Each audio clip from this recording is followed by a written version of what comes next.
was talking about biting kneecaps. He was. It was a little surreal as an opening press conference, but it's obviously worked out well. How did they get from that point to punching their ticket to the NFC Championship? By doing it their own way. And what I mean by that is he's done so many things where people question him, myself included, and it's across the board. Some of the fakes he's done throughout the year, the aggressiveness, and he's just unapologetic for it. And let's go back all the way to the draft.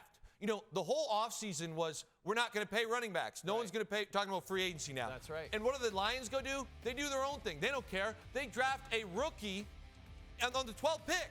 And when it's 17-17 in the fourth quarter, and it looks like the momentum might have swung into Tampa Bay's, favor, all of a sudden Jahmyr Gibbs comes out and touches the ball. I think it was a 5-play drive. He had the ball in 4 of them. He had tough runs. He had a physical catch there. He was athletic. Boom, puts his foot in the ground and ends it with a 31-yard TD. Puts them up. The Lions didn't get a stop. And what's the big play on the next drive, which also led to a score? A pass to Jahmyr Gibbs. So to me, it was kind of just almost like a microcosm of who this man is. Conventional wisdom, throw it out the window sometimes with this guy, but he's taken a franchise that, as long as I've lived, has not been able to win. Okay? It's true. He has completely changed the culture, and I was in the culture for a year. It was awful. I mean, it was not a fun place to play. It is a franchise where they've had great players like Barry Sanders retire early, Calvin Johnson retire early, and he went out, took a quarterback and Jared Goff that no one wanted, was basically tossed away. A cast-off. Traded T.J. Hawkinson, drafted a first-round tight end, drafted a first-round running back. Again, few question marks about the running back specifically. And now they're in the NFC Championship, and nobody can say a word to this man because they're humming.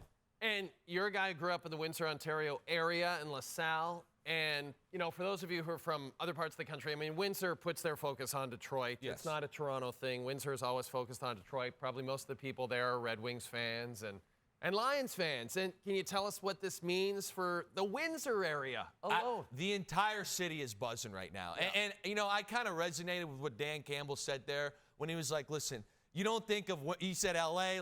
Windsor's not loaded with beaches. It's not known as a destination city for a lot of people in Canada. Yeah. But it's a blue-collar town, and they haven't had anything to cheer for when it comes to the Detroit Lions for a very, very long time. My buddies right now in the group chat, we call ourselves, who's this guy? Who's this guy? That's Halloween. That's Halloween in 97. Okay? My buddies in the fellas group chat right now are going crazy. The whole city is just, it's happy, it's fun, and it's great football. It's a football town. And let me just plug the hometown one more time. Let's do it. You want to talk about Canadians in the NFL, okay? You talk about O.J. Atogwe was before me. Yeah. Myself, Tyrone Crawford is a Windsor product, played for the Cowboys for, I think, 9 years. And right now, we got another Windsor guy who's on the Cowboys roster, Dakota Shepley. And these are all guys that went to high school in Windsor. It's a huge ordeal. Football's very big down there. And again, I'm bragging, I'll stop it. But it is a great, great moment for that area of the country. This is your time. This is Windsor's time. This is Detroit's time. And now it's time for the NFC Championship game. It will be the Lions. It will be the Niners. The Niners currently favored by a touchdown. Should mention, these teams did not face each other during the regular season. You can see this game on TSN next Sunday, 6:30 p.m. Eastern Time. We'll come out of the game. We'll follow the game. Early thoughts on this? That line is trash. Okay, let's talk about why. That line is trash.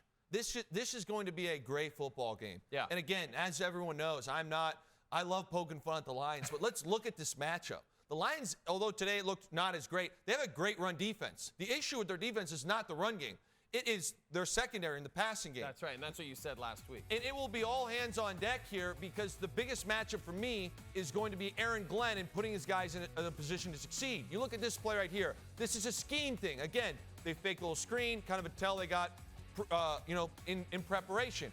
This goal line play here, I know there's a flag, they bring it back here. You can't put Anzalone on Kate Otten with 1 yard to spare. That's not a pick, it's completely legal. Again, that's not an Anzalone to me, it's a scheme thing. And we talked about this, Jay. This right here, it's not on the Lions players, it's a scheme thing. And I'm not trying to take shots at Aaron Glenn because in the last couple of games, what he's done I thought has been great. He's realized that they don't have the personnel to sit out here and just line up and play hard-nosed defense on the back end, is what I'm saying. They don't have the secondary for it. Exactly. But what they did against the Rams a couple weeks ago, they played great red zone defense. Yep. That got them the win. Today, what was it? Couple turnovers, And in my opinion, they got a few sacks that really stopped this team. They were able to dial up a couple blitzes. So my point of showing those plays is if Aaron Glenn can kind of mastermind a way to take CMC out of it, which will be wildly tough. Yep. Wildly tough. We know that. And make Brock Purdy throw the ball 40 times and limit those plays where his guys, and again, he got a tough task here. I want to be very clear. But limit those plays that we just saw where his guys are in a bad situation.